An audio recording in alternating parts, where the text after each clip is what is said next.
Everyone, and welcome back to Joy at Work. It's September 8th, 2023.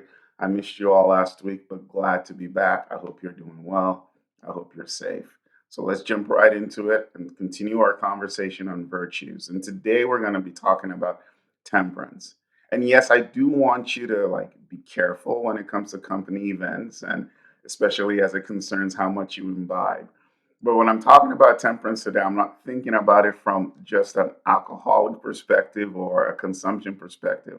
I'm really focused today on how we make sure we have a healthy relationship with our work and the things we do. Remember, virtues lie in the middle of vices, they sit between an extreme, whether it's an extreme to the deficiency side or an extreme to an excess side. So virtues will live right there in the middle, and it's important for us to find that sweet spot. So, do you work too much? Then we're not being temperate in that situation. And what can we do to bring how much we work into a healthy place, bring it in balance? Do I work too much because that's sort of me? Then I need to work on it personally. Do I work too much because the environment I'm part of puts all this pressure on me to do stuff? Then maybe I need to think about changing my environment. But whatever the source of my working too much might be, and it could be a combination of both, I need to realize that I'm not being temperate. The virtue of temperance is not showing up, and I need to do something about it and I need to address it. Another way you can think about temperance in the workplace is, what do I do when things go wrong? How do I respond to situations? How do I find that balance? Do I lash out at people and make them feel bad, bring shame to them? Or because I don't want to offend people or make them, uncomfortable, I don't do anything at all.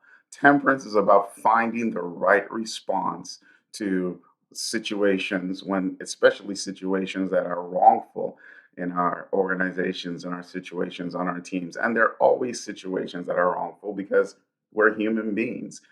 People have talked about and researched the virtue of temperance, kind of find some components of that virtue, if you will. And one of the components of temperance that I like is forgiveness.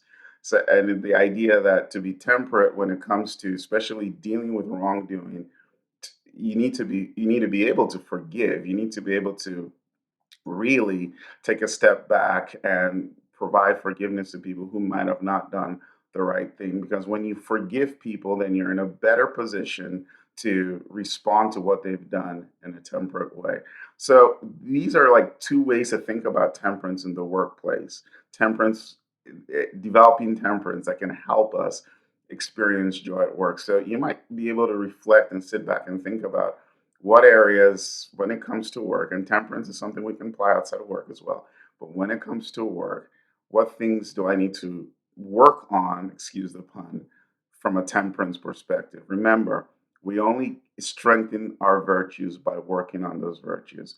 Hopefully, this is helpful. Hopefully, you'll see areas that you can become more temperate in.